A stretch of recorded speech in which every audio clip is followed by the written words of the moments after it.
अगर आपको लगता है कि आपको खाना खाने, बात करने और सोने का सही तरीका मालूम है, तो रुक जाइए, क्योंकि बगदाद के मशहूर दरवेश बहलूल दाना ने वक्त के सबसे बड़े बुजुर्ग को भी इन तीनों बातों में फेल कर दिया था। एक बार शेख जुनैद बगदादी सफर के इरादे से बगदाद रवाना हुए। हजरत शेख के कुछ मुरीद साथ थे। शेख ने मुरीदों से पूछा, तुम लोगों को बहलूल का हाल मालूम है? लोगों ने कहा, हजरत वो तो एक दीवाना है, आप इससे मिलकर क्या करेंगे? शेख ने जवाब दिया, जरा बहलूल को तलाश करो, मुझे इससे काम है। मुरीदों ने शेख के हुक्म की तामील अपने लिए सादत समझी। थोड़ी जुस्तजू के बाद एक सहरा में हजरत बहलूल बगदादी को ढूंढ निकाला और शेख को अपने साथ लेकर वहां पहुंचे। शेख बहलूल के सामने गए तो देखा कि हजरत बहलूल बगदादी सर के नीचे एक ईंट रखे हुए दराज है। शेख ने सलाम किया तो बहलूल बगदादी ने जवाब देकर पूछा, तुम कौन हो? शेख ने जवाब दिया, मैं हूं जुनैद बगदादी। तो ए अबुल कासिम, तुम ही वो शेख बगदादी हो जो लोगों को बुजुर्गों की बातें सिखाते हो?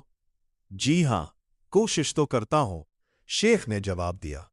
हजरत बहलूल ने पूछा, अच्छा तो तुम अपने खाने का तरीका तो जानते ही होगे।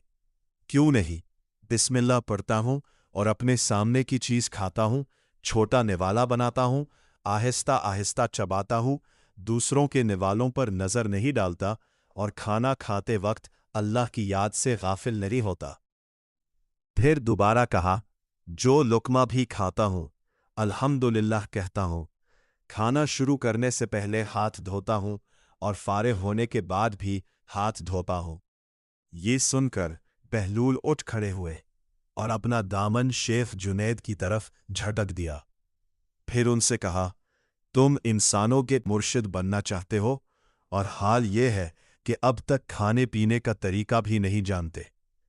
ये कहकर हजरत बहलूल अजीज ने अपना रास्ता लिया।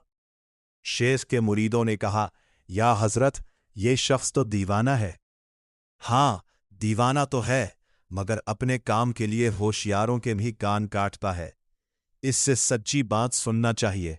आओ, इसके पीछे चले, मुझे इससे काम है। बहलूल एक वीराने में पहुंचकर एक जगह बैठ गए। शेख बगदादी उसके पास पहुंचे तो उन्होंने शेख से फिर ये सवाल किया, कौन हो तुम? मैं हूं बगदादी शेख, जो खाना खाने का तरीका नहीं जानता।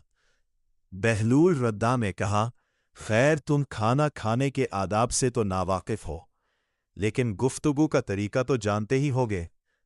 शेख ने जवाब दिया, जी हां, जानता तो हो। मैं हर बात एक अंदाजे के मुताबिक करता हूं, बेमौका और बेहिसाब नहीं बोले जाता। सुनने वालों की समझ का अंदाजा करके खल्क़ खुदा को अल्लाह और रसूल के अहकाम के बारे में बताता हूं। ये ख्याल रखता हूं कि इतनी बातें ना कहूं कि लोग मुझसे बेजार हो जाए। बातनी और ज़ाहिरी उलूम के नक्ते नज़र में रखता हूं।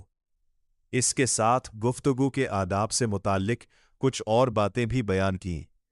तो बहलूल रहने कहा, खाना खाने के आदाब तो एक तरफ रहे, तुम्हें तो बात करने का ढंग भी नहीं आता। फिर शेख से मुंहे फेरा और एक तरफ चल दिए। मुरीदों से खामोश न रहा गया। उन्होंने कहा, या हजरत, ये शख्स तो दीवाना है, आप दीवाने से भला क्या तवक्को रखते हैं? भाई, मुझे तो इससे काम है, तुम लोग नहीं समझ सकते। इसके बाद शेख ने फिर बहलूल रद्दामे का पीछा किया। बहलूल ने मुड़ कर देखा और कहा, तुम्हें खाना खाने और बात करने के आदाब नहीं मालूम है, सोने का तरीका तो तुम्हें मालूम ही होगा। शेख ने कहा, जी हां, मालूम है। जब मैं इशा की नमाज और दुरूद व वज़ाइफ से फारिग होता हूं तो सोने के कमरे में चला जाता हूं। ये कहकर शेख ने सोने के वो आदाब बयान किए जो उन्हें बुजुर्गान दीन की तालीम से हासिल हुए थे। बहलूल ने कहा, मालूम हुआ कि तुम सोने के आदाब भी नहीं जानते। ये कहकर بہلول نے جانا چاہا تو حضرت جنید بغدادی نے ان کا دامن پکڑ لیا اور کہا، اے حضرت، میں نہیں جانتا، اللہ کے واسطے تم مجھے سکھا دو۔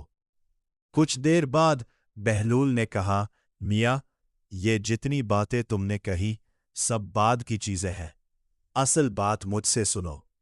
کھانے کا اصل طریقہ یہ ہے کہ سب سے پہلے حلال کی روزی ہونی چاہیے۔ اگر غذا میں حرام کی آمیزش، ملاوٹ ہو جائے تو جو آداب تم نے بیان کیے ان کے برتنے سے کوئی فائدہ نہ ہوگا، اور دل روشن ہونے کے بجائے اور تاریک ہو جائے گا۔ شیخ جنید نے بے ساختہ کہا، جزاک اللہ خیرن۔ پھر بہلول نے بتایا، گفتگو کرتے وقت سب سے پہلے دل کا پاک اور نیت کا صاف ہونا ضروری ہے، اور اس کا بھی خیال رہے کہ جو بات کہی جائے اللہ کی رضامندی کے لیے ہو۔ اگر کوئی غرض یا دنیاوی مطلب کا لگاؤ یا بات فضول قسم کی ہوگی تو خواہ کتنے ہی اچھے الفاظ میں کہی جائے گی، تمہارے لیے وبال بن جائے گی۔ اس لیے ایسے کلام سے خاموشی بہتر ہے۔ اسی طرح سونے سے متعلق جو کچھ تم نے کہا وہ بھی اصل مقصود نہیں ہے۔ اصل بات یہ ہے کہ جب تم سونے لگو تو تمہارا دل بغض، کینہ اور حسد سے خالی ہو، تمہارے دل میں دنیا اور مال دنیا کی محبت نہ ہو، اور نیند آنے تک اللہ کے ذکر میں مشغول رہو۔ حضرت بہلول دانا کی بات ختم ہوتے ہی حضرت جنید بغدادی نے ان کے ہاتھوں کو بوسہ دیا اور ان کے لیے دعا کی۔ شیخ جنید کے مرید یہ منظر دیکھ کر حیران رہ گئے۔ انہیں اپنی غلطی کا احساس ہوا اور یہ بات ان کی سمجھ میں آ گئی کہ ہر شخص کو چاہیے کہ وہ جو بات نہ جانتا ہو اسے سیکھنے میں ذرا بھی نہ شرمائے۔